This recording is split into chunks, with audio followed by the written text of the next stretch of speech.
During the evening of March 13, 1997, an unknown number of very large objects and arrays of large lights were reported across the state of Arizona, starting from just south of Las Vegas and proceeding to the Mexican border. Objects from this event passed through the Phoenix metropolitan area between 8 and 8:30 p.m. headed south towards Tucson. Later sightings around 10 p.m. indicate the unknown objects were retracing their course back towards Nevada. While over 600 witnesses gave reports to City Councilman Francis Barwood, and reports numbering in the thousands were phoned into police, the FAA, and military bases. Other than a few grainy examples, no video or photos exist of these reports. One reason is that witnesses report being transfixed by the sight. Another is that, for the most part, they were brief. At 10 p.m., a series of lights appeared in the sky south of Phoenix. Photographs and video of that event have become the iconic representation of what is now known as the Phoenix Lights.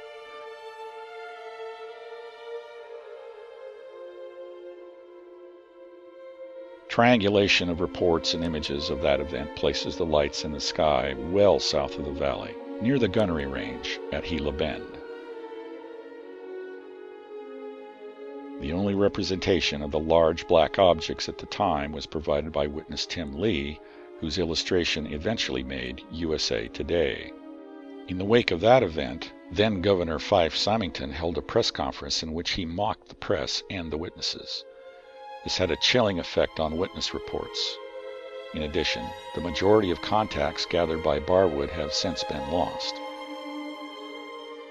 10 years later, former Governor Symington described to CNN an observation made at a park near Squaw Peak.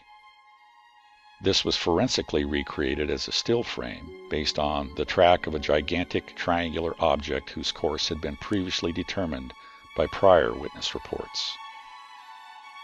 This would be the last new witness report for quite some time. In January 2014, a witness to the overflight of an object in West Prescott contacted Dr. Lynn Katai, Executive Director of the Phoenix Lights Network, and announced his willingness to come forward with his observations of the 1997 event. Katai contacted Phoenix UFO Examiner Larry Lowe and arranged for a meeting in which the witness recounted his observations in sufficient detail to allow forensic recreation of the event. During the interview, specific details were extracted, which were then used to provide forensic art direction to French UFO investigator and animator Laurent Chabin. Based on the recollection of the witness of the relationship of the lights to a characteristic mountain in the distant skyline, the size of the object was determined. Using several key points, a course for the object was determined. Unique to the observation were several details, including a pattern of faint lighting on the bottom of the object and 6 trailing artifacts the witness describes as exhaust plumes. The observation itself was brief and not continuous, as the witness had to move through his house from the back porch to the front porch as the object passed overhead. This report is valuable in that the object was first observed as an array of lights and later resolved to be a large dark object connecting them. The appearance of the object left an indelible impression on the witness. There's no doubt in my mind at all that that was a spaceship that flew over my house.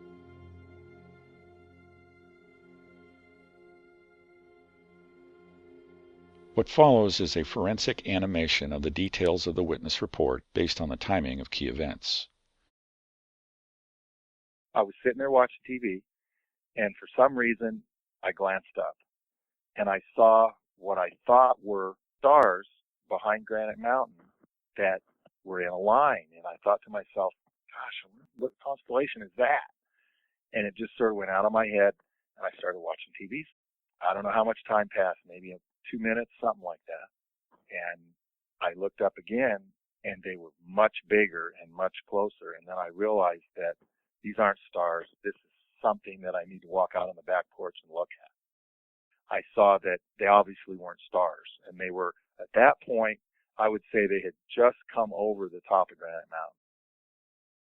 I walked through the laundry room, walked out on the back porch, and looked up, and they just kept getting brighter and closer. They looked just like lights coming. I couldn't figure out what it was. They were different lights than any lights that I'd ever seen before. And then they just continued to get brighter and bigger and closer. I didn't even really know that they were lights. They were a light source. There was something about them that they weren't really like headlights on a car or landing lights on a jet plane at the airport or something. Like I've sat down there on 48th Street when I was a kid and watched the jets come into Sky Harbor, and the landing lights are on, and you're sitting there watching them. And those lights, they're real bright white. These lights were a little bit more yellow. It's like a yellow cast, but they had a depth to them, like they really had strength. I saw the curvature of the front of the ship, and I could see the light like in its well. The tree obscured it for half a second, and then I saw it real clearly straight overhead off to my right. Right as the ship was going over, the light passed off to my right. That's when I saw the bottom, the belly of the whole ship. There was like a light grid. It was almost dancing to a beat. Dim light, almost shadows behind. I wouldn't say that it was intense, but it was definitely profound. To my perception, I thought it looked like it was cloaked in some way so that I couldn't see what was behind it. It was almost like a holographic projection, maybe a few feet away from the bottom of the ship, that was in that light pattern, so that couldn't really look past that. After the light grid went over, that's when I got my first good look at the exhaust plumes on the back porch. That's when I really saw them the best from the side, where I really could see all the colors of the rainbow, shaped kind of like a flag or a pendant coming out the back of the craft. They were just really cool looking. They had impulses of light within the plumes that were individual impulses of light. There was like a fish scale effect, all going back with the exhaust. And it also was weaving behind there like a snake. It was like a 3D, all happening at once.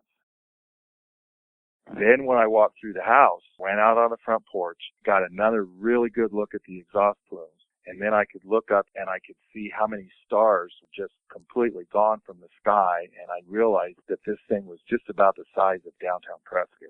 I'm about a mile from downtown Prescott. Just covered up everything. Once I realized how large it was, it just faded off into the night just quite quickly. I wanted it to last longer. I wanted to see more of it. It just went away.